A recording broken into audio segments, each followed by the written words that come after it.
Won't be long.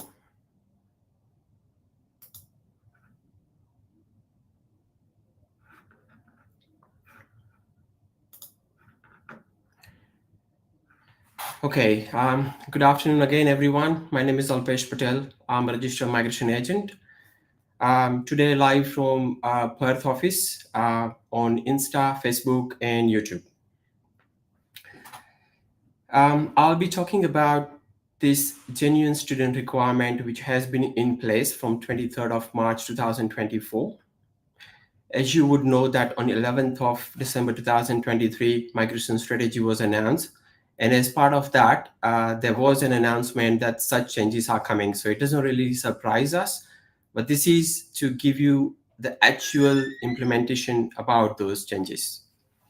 So today we will be discussing about genuine student requirement, which has replaced the genuine temporary entrant requirement for student visa application. And then after, we'll be talking about the changes on subclass 485, about English language requirement, the validity of that, etc. So to start with,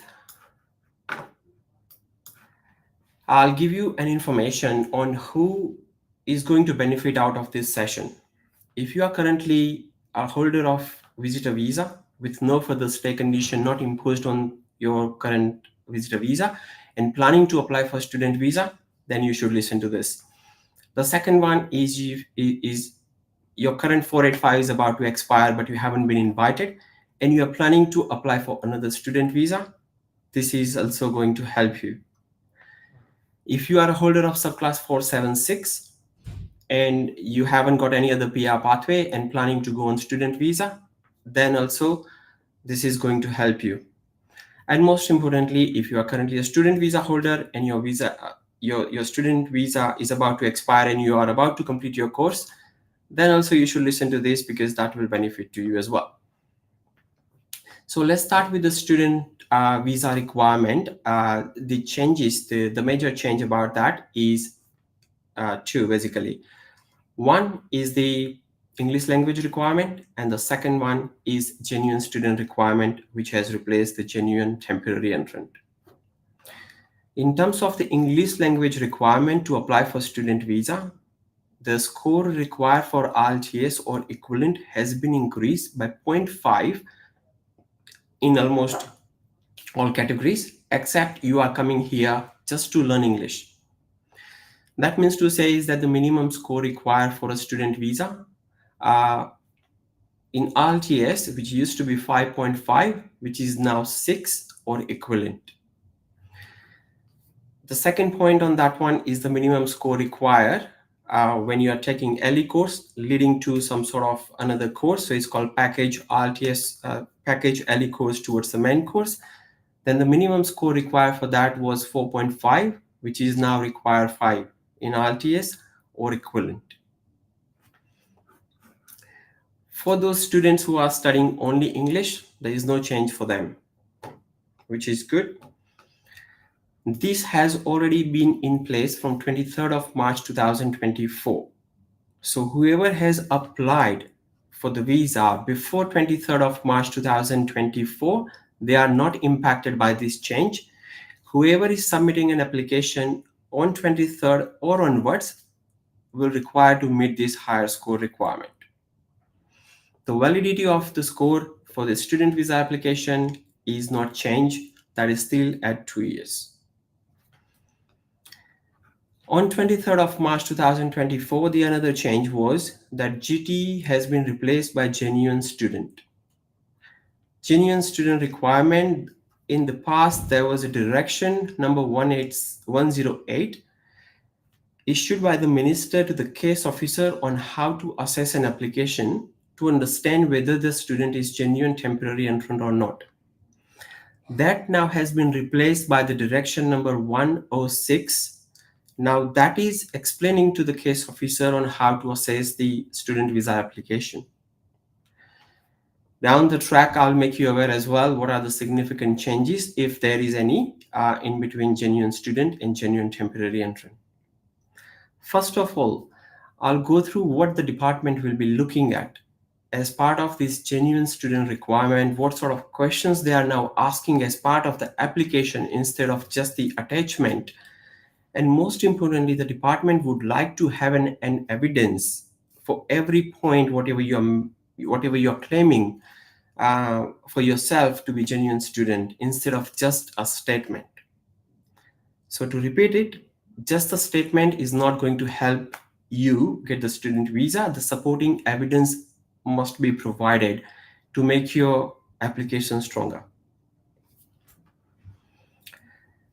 So as part of this genuine student requirement, the department will be looking at certain questions to be answered.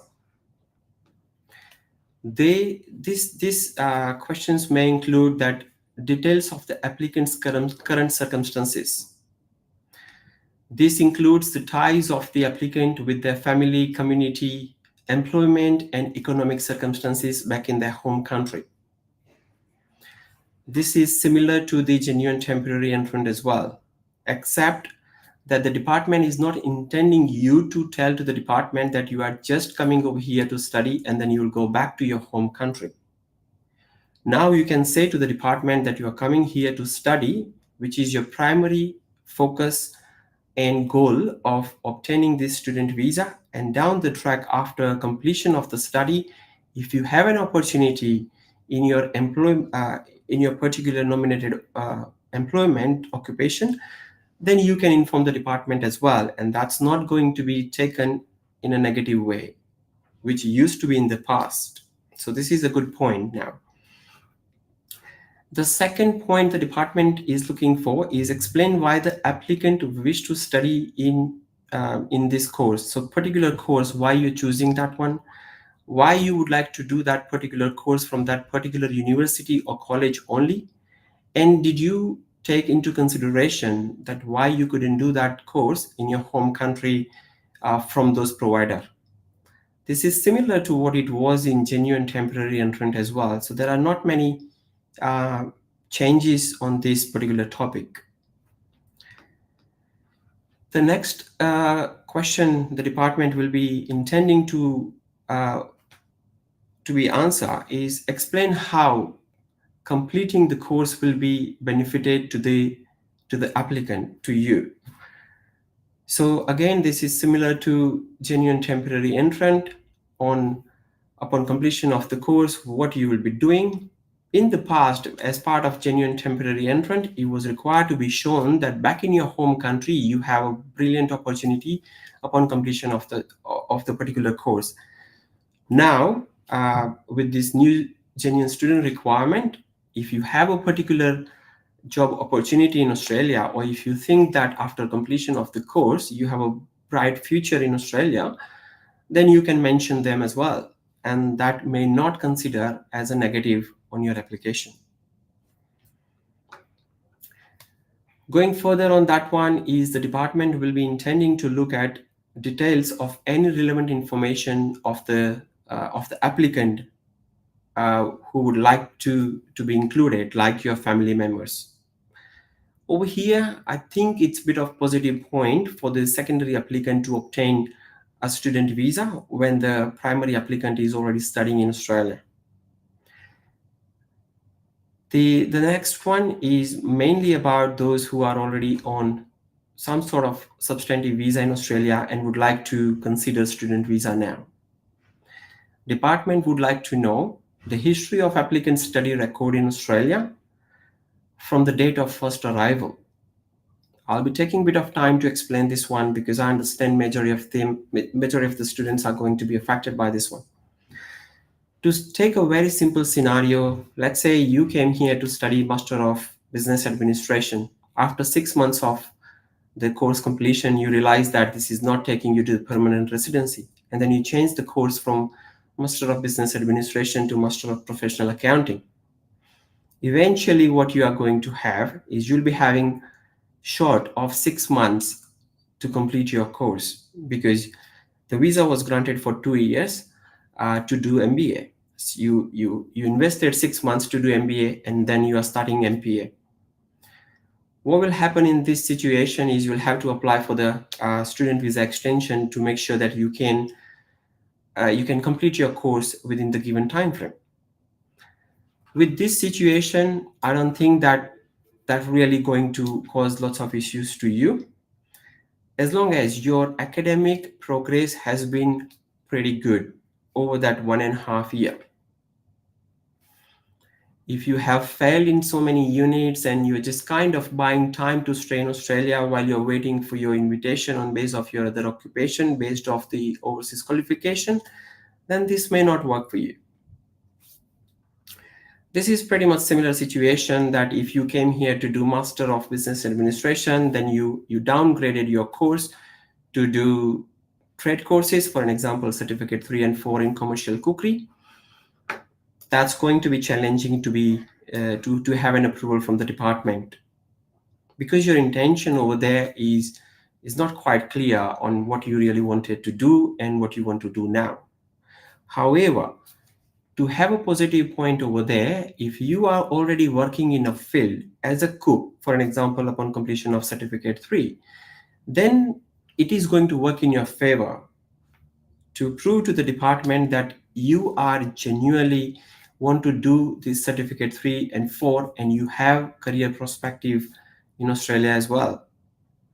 So my opinion over here or suggestions to you would be is you start finding a work in your relevant field, whatever you are studying. That will help down the track in future. When we talk about this past history of the student, this could be the similar situation as well. If someone has completed let's say Bachelor of Commerce back in their home country, and they have never worked as an accountant in the past, but they did work in IT field, and now they want to study Master of Information Technology in Australia. This is not related to Bachelor of Commerce, but yes, it is related to your previous employment. So that is a positive point, and that may help you to get student visa to do Master of Information Technology. In which sort of cases this definitely is not going to work.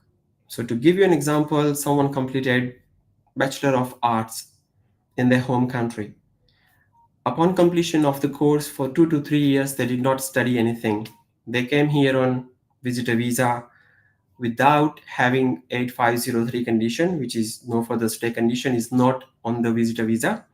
That means by lawfully they are entitled to make a valid student visa application while they are in Australia.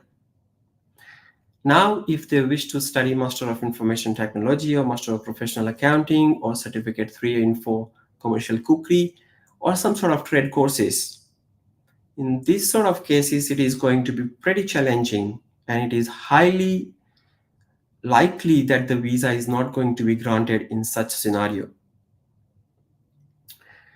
Just a quick note on this one from what we are seeing with the clients coming from different agencies and so on. They came here on visitor visa, they applied for the student visa, and I'm talking about just in past 2 months. We are seeing that the refusals are coming these days. So guys, it is very important that your case is discussed properly, understand the prospect of success before you make any application. Whatever the questions I have mentioned earlier, what the department will be looking for, the department is expecting you to write maximum 150 words for each question. In addition to this, the department will be requesting a genuine student requirement documents like a PDF file to provide to the department, where you explain the similar situation or your reasonings of being student, along with an evidence to prove that whatever you're claiming, you have those evidence to have better opportunity of having your student visa granted.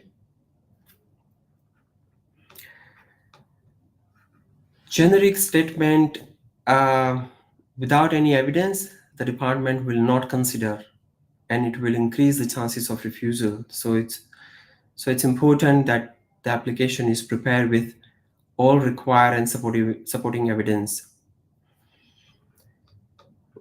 Going back on this genuine student requirement, they also will be considering the current employment. So as I gave you an example, that if you are working in your field as a chef or cook and you are studying certificate 3 and 4 and you are applying for the visa extension, there are good chances that the visa may get granted.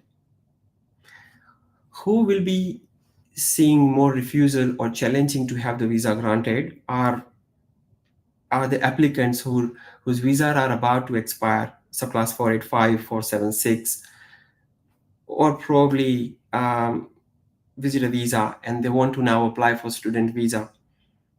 And the course they are taking is not really matching towards their previous qualification, or is not really matching towards their current employment, then in those sort of cases, there are high chances of refusal. So it is so important that you choose the course wisely and not just the cheap course just to obtain COE. It won't work.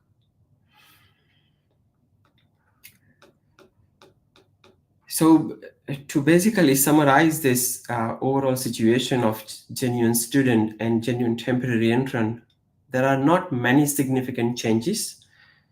There is certainly one, and which is good, is that if you are a genuine student, your academic progress is good, there are good chances of you having student visa granted. And if you can prove that you have some sort of job opportunity in Australia, then also it may work in your favor.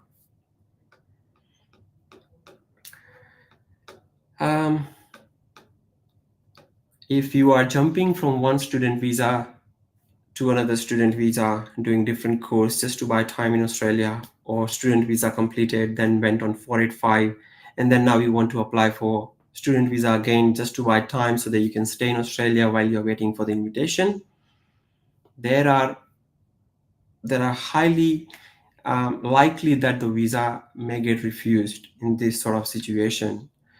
Whether you make an application now or probably after 6 months, the similar situation may arise. So I would suggest you to see registered migration agent to find a solution which is suitable for your particular situation. Well planned in advance to have a better opportunity.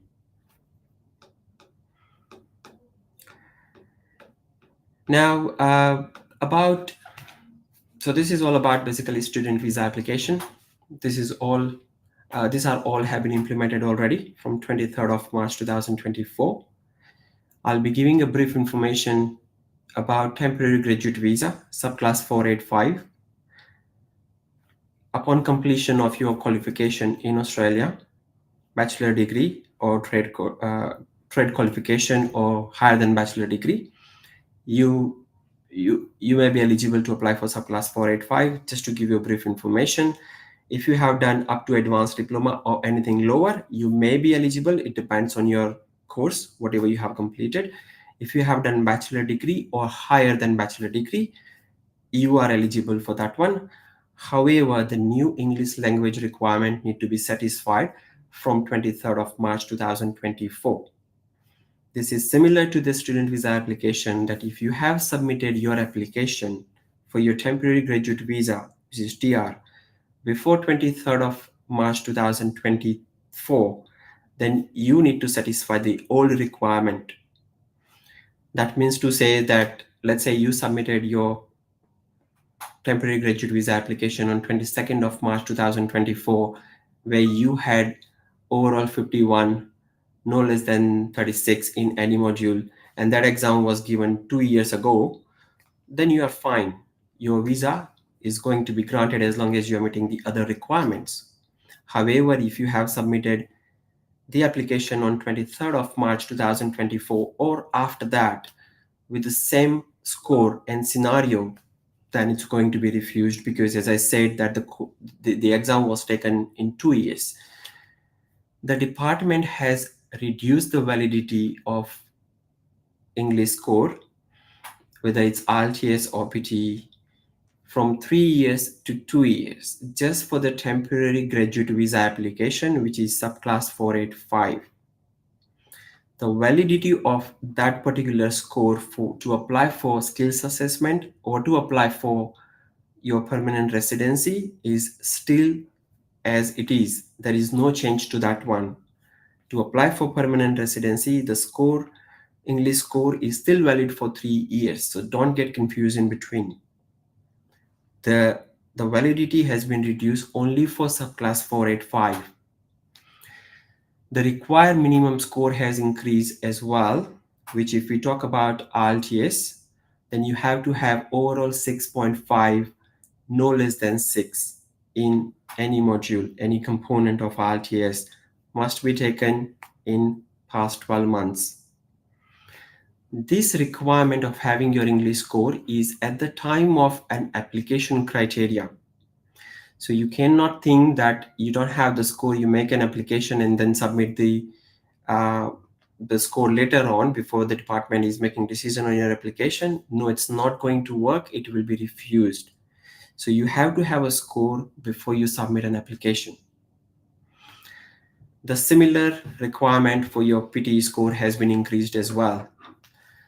If we talk about PTE, then the score requirement for that is overall 57, and the minimum score required for each module is varying from component to component. So to give you a specific information on that, you have to have in the speaking component 42, no less than 42 basically. In the listening component, no less than 43. In the reading component, no less than 48. And in the writing component, no less than 51. Overall, no less than 57 must be taken within past 12 months to apply for this temporary graduate visa. Just to give a bit of clarity on that age requirement that is not implemented yet, the department hasn't given any clarity since that migration strategy which was announced on 11th December 2023. The department has given a timeline on that strategy about that age requirement implementation, which is mid-2024. That means we should be expecting the department to clarify on that requirement before 30th of June 2024. Whether everyone, whoever is holding student visa as of 11th of December 2023 are also going to be affected or not, there is no clarity on that one, but we really hope that the student who were having student visa granted as of 11th of December 2023 should not be affected by this one. This is just basically it's an opinion from us. We don't know whether that submission which was done by Migration Institute of Australia is going to be acceptable by the department or not. But the clarity will come in next 3 months' time. So what I would suggest that if you are already 35, you still continue studying. Don't lose the hope unless and until it's been advised by the department otherwise in near future. All right, guys. So this is all about this student visa requirement and temporary graduate visa requirement changes. I'll go through the questions if there are any, and I'll try my best to answer them. You can contact us as well on the contact detail, which is visible on the screen on the email address or the contact number, or you can visit nearest branch of aussizz group to have further information and clarification on your individual situation. So I have got a question from Sheila. She's asking that, is the chances of getting visa for WET courses very minimum? Not really. If you have a good profile and it's matching to what you are going or what you are planning to study. So just to give you a bit of information on that one, there are some universities and colleges which are not accepting any application who are currently holding subclass 485 or 476 or even visitor visa. To give you a specific answer to you, Sheila, if your previous qualification or previous experience is matching to what you are intending to study in diploma or certificate or up to advanced diploma, then there are chances of having you visa granted. It's not announced or it's not quite clear that the department will be granting visa only to higher education sector. So you still have chances as long as you are a good, as long as you can prove the academic progress and the employment towards the qualification which you are trying to obtain in Australia. Thank you, Prerna Karki, for your comment. Very informative. Thank you for that.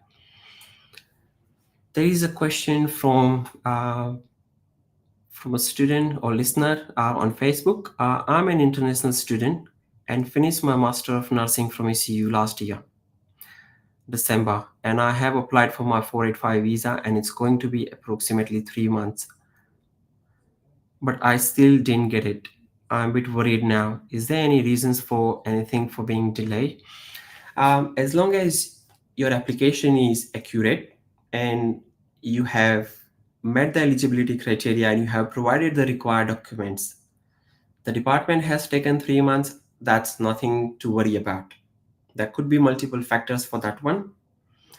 One is your previous history about your visas. The second one could be about your health examination. And the third one is just could be they are prioritizing some sort of different applications at the moment. Usually we get subclass 485 granted in between 1 to 2 months. I said usually, not all applications get finalized in 2 months' time. So there are some who have been waiting even for HEP ID to be generated, and it's been like almost three weeks now. So there's nothing to panic about as long as you have provided all documents and your application is absolutely accurate. So I would suggest that if you are really concerned, then your application should be checked. But if you're confident that you have provided all the department needs, then there is nothing to worry about. You just basically wait and it would be granted in a month or 2 months' time maximum. There is a question from Adesh on YouTube. Can I change course into nursing from health science after being there in Australia? Yes, you can, as long as you finished first 6 months with the first COE, and that is on the main course. So that means to say is that if you are coming over here in the month of July to do Master of Health Science, then you can change the course from July 2025 onwards, subject to having a release from your Master of Health Science course provider. You are okay to change the course. The situation may arise with you when you are about to finish your course. You will be short by 6 months on your student visa. So you'll have to apply for the student visa extension in order to complete that nursing course. At that time, the department will be looking at your academic progress and how good you are doing with your nursing qualification. As long as you are doing well over there, there are good chances that the department will not refuse your visa when it's only 6 months left over. What are the consequences of changing course? So it depends from where to where you are changing. So if you are going down from your master degree to diploma, and even diploma you're not completing within the time frame, then there is a concern. But if you are going from master to master, and if they are pretty much relevant to each other, then there are less chances of having refusal. And especially when you have just a couple of units left over to complete your course, then no issue. But if you have majority of the section, that means when I say majority, if more than 50% of the course is still left over and your student visa is expiring, and when you're applying for the student visa extension, then there is something to worry about at that time. Kumar is asking that I got positive skills assessment as material technician. What is the possibility of getting 491, 190 invitation? 491 and 190 invitation is going to depend. especially the cutoff is going to depend on how many seats are going to be allocated from the federal government to the state government. As you probably would know very well, in the previous financial year, the seat allocation was somewhere around 8,000. In this financial year is 2,350, almost 70% less. If the seats allocation are similar in between 2 to 3,000 places, then the invitation will be challenging. If the seats are allocated higher, then you will be fine. From what I understand, and not being negative over here, but this is my analysis only, it looks like the seats allocation would be anywhere in between 2 to 3,000 or maximum 3,500. I'm happy to be proven wrong here, and I really will be happy to be proven wrong. The more seats allocations are there, it's obviously good for the students and definitely for the state as well. So to be specific on your questions, it will be better to answer that questions when the seats allocations are there. That way we can decide whether the cutoff will be completely higher or will be realistic.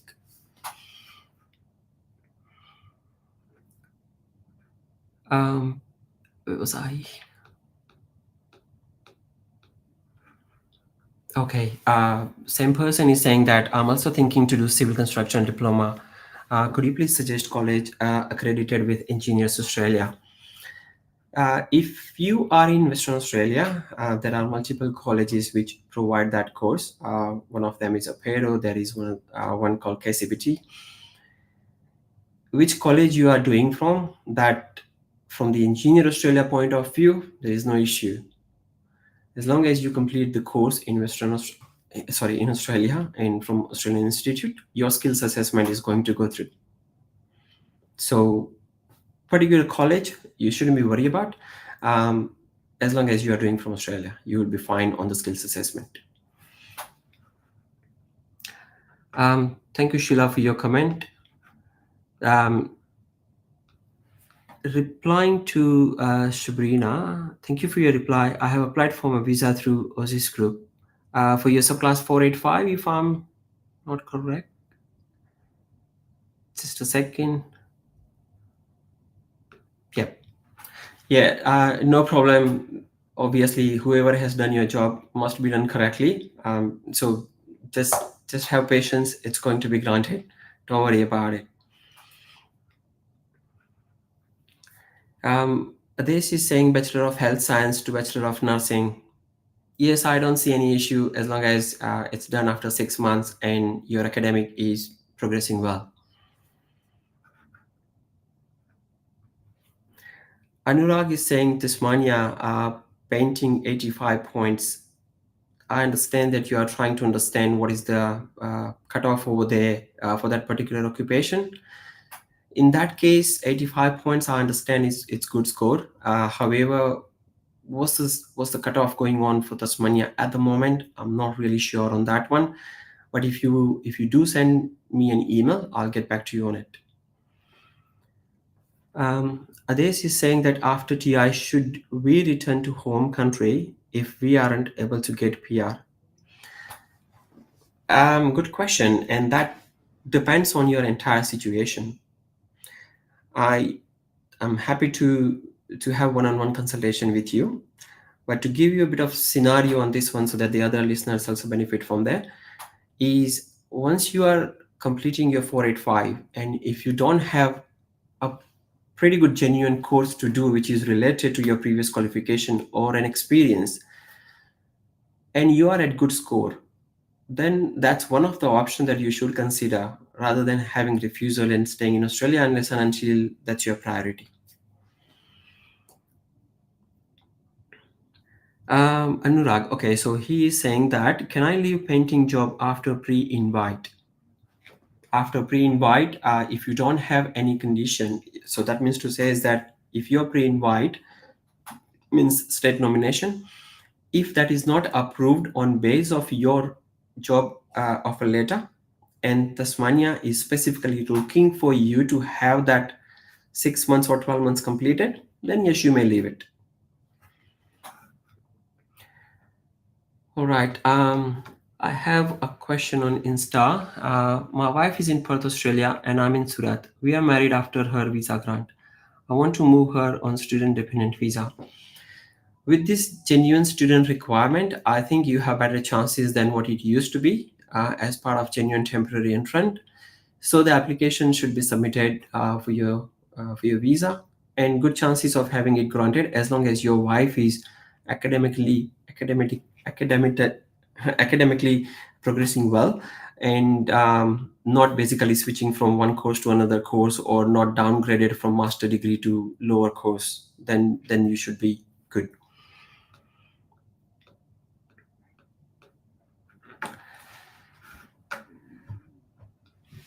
All right, guys. Last questions I have got is, what kind of course is Bachelor of Health Science? Is it PR leading or simply what are its scope? From my personal point of view, in terms of professional, basically, I wouldn't suggest doing Bachelor of Health Science. Doing Bachelor of Nursing would be even more advisable. All right, guys. Thank you very much for your time. And please, as I said, feel free to reach out to us if you need further clarification, or you want to be assisted on your particular scenario. We will be happy to help you. I hope you have a great long weekend and enjoy Easter. Thank you.